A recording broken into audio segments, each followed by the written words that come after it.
those who don't know me, my name is Karen Paulette. I am the Director of Marshfield Veteran Services.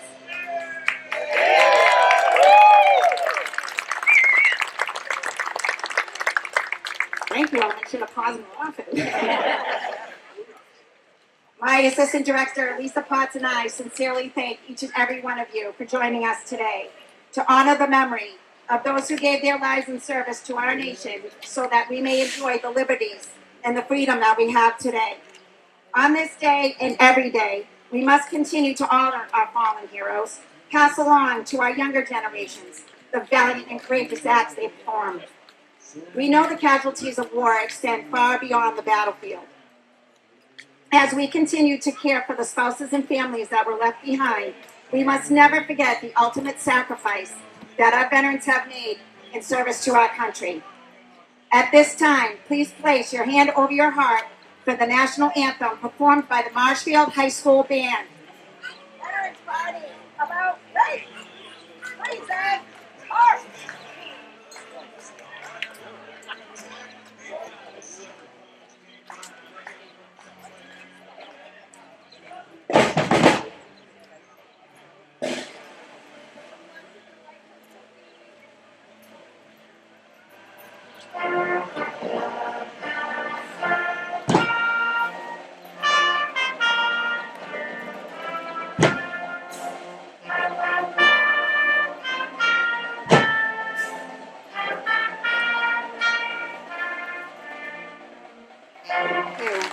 Now for our opening prayer, Father Mark Huber from Sanctuary Church.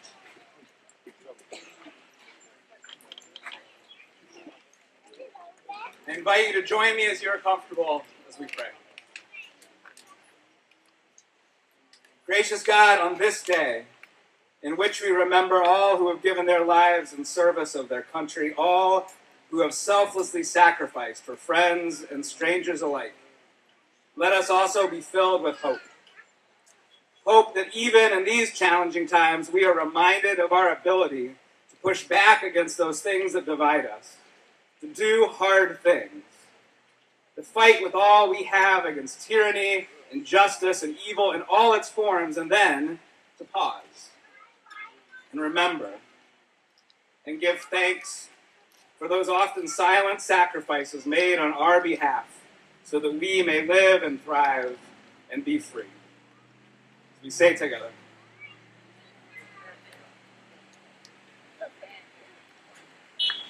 Thank you, Pastor Huber. Now, please join me in the Pledge of Allegiance. I pledge allegiance to the flag of the United States of America, to the republic for which it stands, one nation, under God, indivisible, with liberty and justice for all. It is now my great pleasure to introduce our Grand Marshal of this year's Memorial Day Parade, Mr. Francis J. Callery. Woo! Everybody can see Mr. Callery right here in front.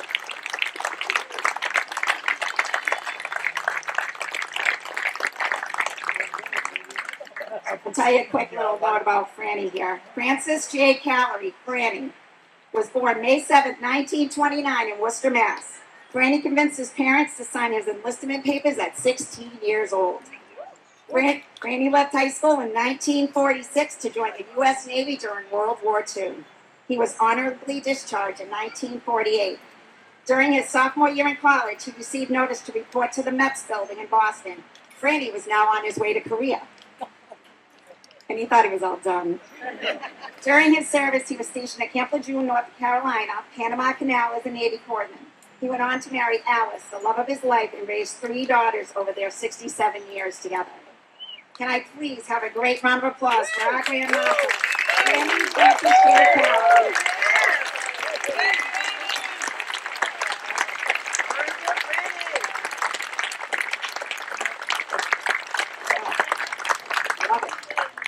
I would like to take this time real quick to acknowledge the following individuals and their organizations for the continued support of our veterans in our community. From our Marshfield Veterans Organizations, I have Dennis McGowan, commander of the DAV, Chapter 35. If you want to raise your hand, I'm going to buzz right through them. Heather White, commander of the DAV, Unit 35. George Earl, commander of the American Navy Post, 88. Larry Sweeney, commander of the VFW Post, 845. Bob Griffin, commander of the Korean War Veterans Association, Lopes Ferris Chapter.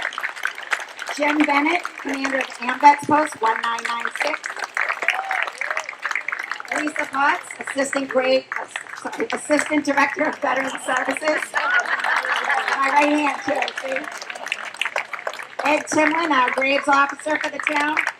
And Carmine Bruno for the fabulous looking park we have. He's our caretaker of Veterans Memorial Park. Also present today with us is our state rep, Patrick Kearney. Our Register of Probate, Matt McDonough. Our Marshfield Select Board, Chairman Steve Darcy. Vice Chair James Kilcoyne, and Clerk Lynn Fiddler. And last but certainly not least, our Town Administrator, Michael Moresco. Thank you. Thank you. I would also like to recognize our Board of Trustees for Veterans Memorial Park.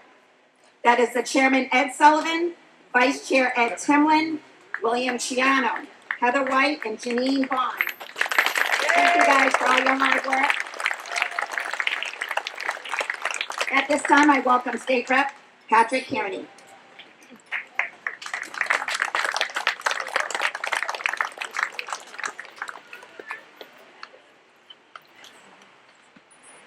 Good morning, everybody. Thank you so much for being here, and thank you all for inviting me to be part of this ceremony. Beautiful day in a beautiful park. And Memorial Day, as we all know, marks the unofficial start of summer. But today, as we gather at cemeteries, monuments, and parks like this one, we honor the bravery and loyalty of those who have answered our nation's call. I'm of the opinion that those men and women pictured and scheduled a day like today to honor the fallen, because the flowers are in bloom, people like yourselves are out. It's time for renewal and fortitude after a long winter. As we set aside the time to honor those lost in the past and in present acts of service to this country, it is our duty to remain vigilant, to appreciate what they've given us. We are the beneficiaries of freedom and democracy, and we must bear witness to that sacrifice. Because today, that sacrifice, to all of us gathered here today, is the greatest gift that we could ever be given. God bless our troops. Let's honor those that have fallen to make today possible. Let's think about those who are currently forward deployed and keep them in our thoughts and our prayers.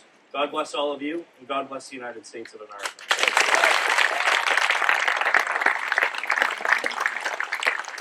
I would now like to invite Steve Darcy, Chairman of the Marshfield Select Board, to say a few words.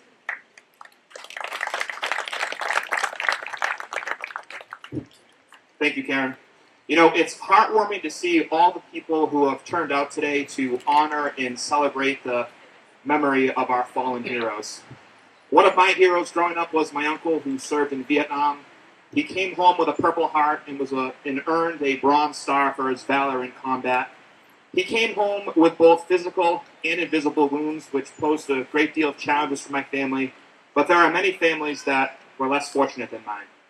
There are countless families that have experienced happiness interrupted. Families with a hole in their heart where that place should have been taken with a partner, a parent, or a child. And I think one of the best ways that we can honor their sacrifice is by doing the following. First, we can honor the memory of the dead by how we treat the living. And second, we have an opportunity every single day, not with our words, but through our actions, to fulfill the promise of this country that they died to uphold. Thank you.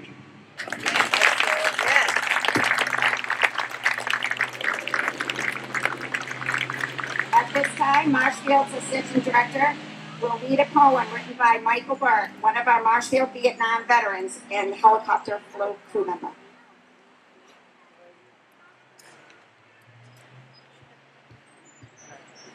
Present day journey. Yesterday's memories are always with us. And yesterday a special event happened again. A virus delays a long-awaited journey, bringing a float to the Brockton VA. Traveling over back roads and highways, a surprise to all on the road.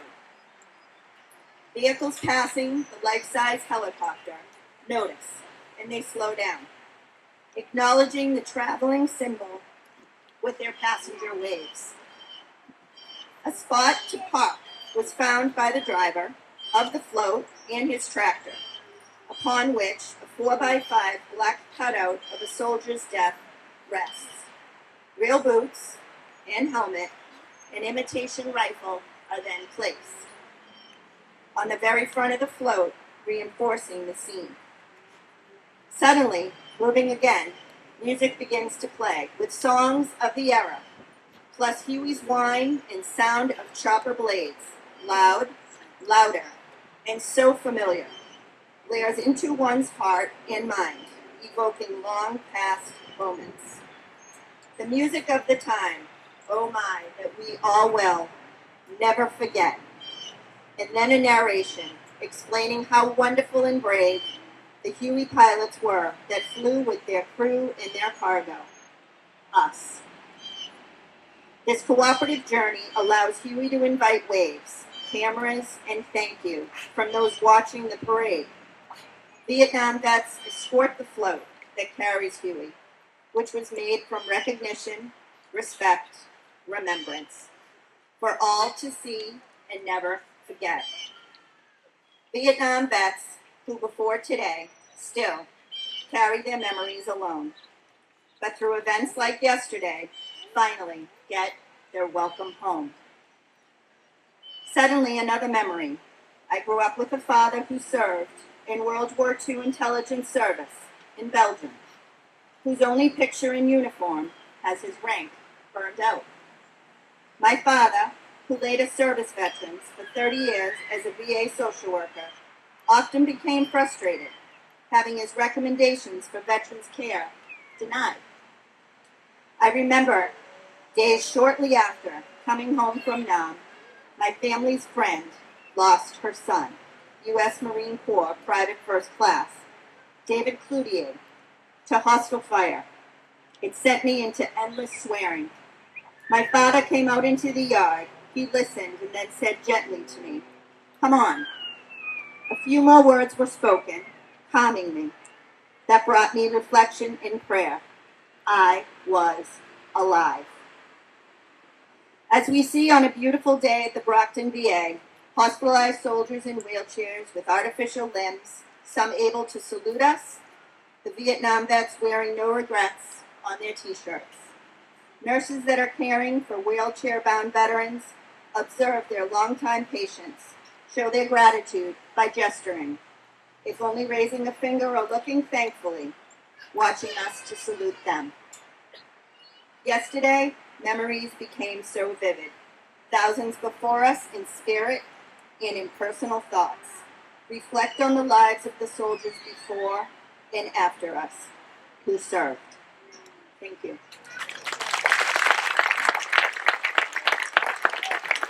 Thank you, Lisa, and thank you, Mike. We will now read the names of Marshfield service members who laid down their lives in service to our country, followed by a 21-gun salute and toast. World War II names will be read by Ed Timlin.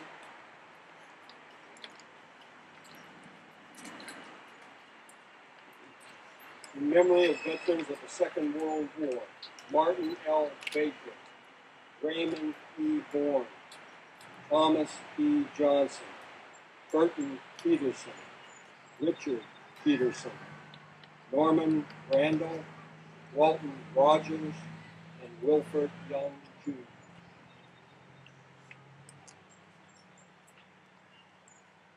Dennis McGowan will read the names of the Korean War veterans.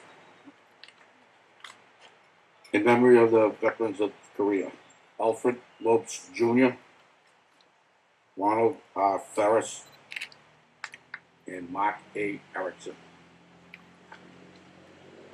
Vietnam War names read by Jim Bennett. In memory of veterans from Vietnam, John A. Berrio, William A. Cogashaw, Ronald P. Daly, Edward T. Neddington Jr., James W. Mailer, Richard Olson.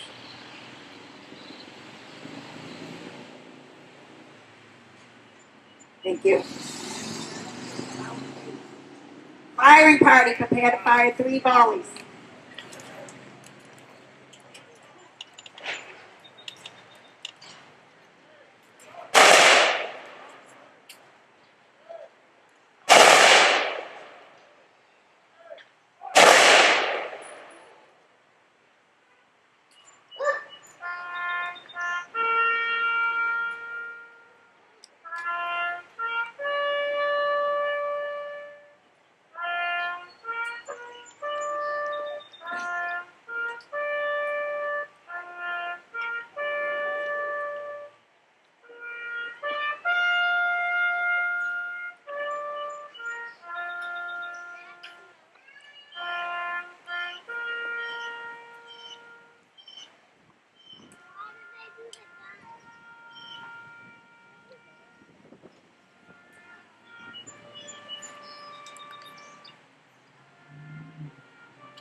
In closing, we are grateful for those who work diligently behind the scenes to make this day a success. Gilly Kent for setting up the park, Jimmy Kent, DBW for placing all those flags on the poles, Brian McPhee and Joe Klein from Corporate Sound Inc. for the sound system. We thank police and fire for always ensuring the safety of our veterans and our residents on this day. Our media friends at WATD, WMEX, and MCTV. Thank you to the various veterans, auxiliary groups, town, state officials, members of the police and fire, veteran honor guards, the Elks, Dave Kaminsky and the Marshfield High School Band, bugler Chris Balboni, Joshua Panagrossi, and our many scouting troops for participating in today's events. We give a special thanks to the Huey Float crew for being a part of our parade this year. And last but certainly not least, we thank each of you, our residents, who took the time to attend today's event. We are so grateful for your continued support of our veterans and spouses. And we will now end our ceremony with God Bless America, sung by Alyssa Budd, Sophie Costello, Toby Mamet, and Elijah Kennedy.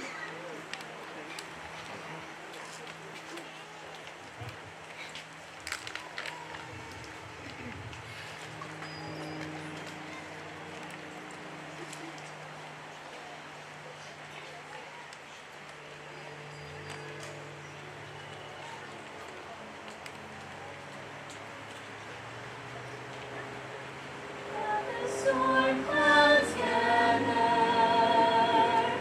far across the sea.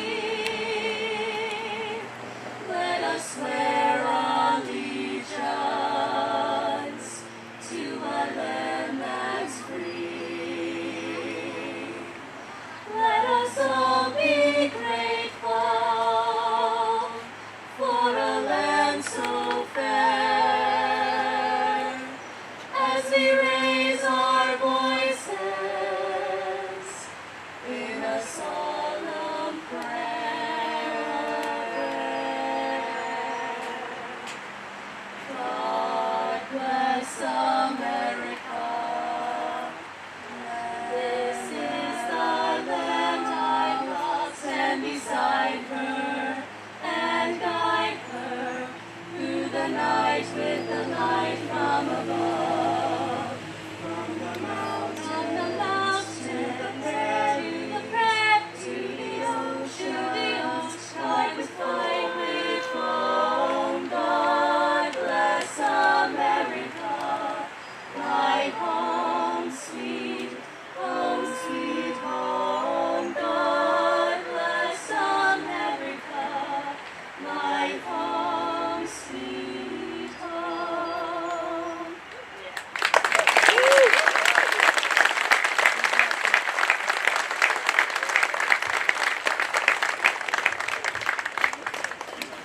Thank you. This now concludes our ceremony. Parade participants are welcome back to the VFW for a host lunch at 655 Main Street. And thank you, and I hope you all have a nice day. Thank you for coming.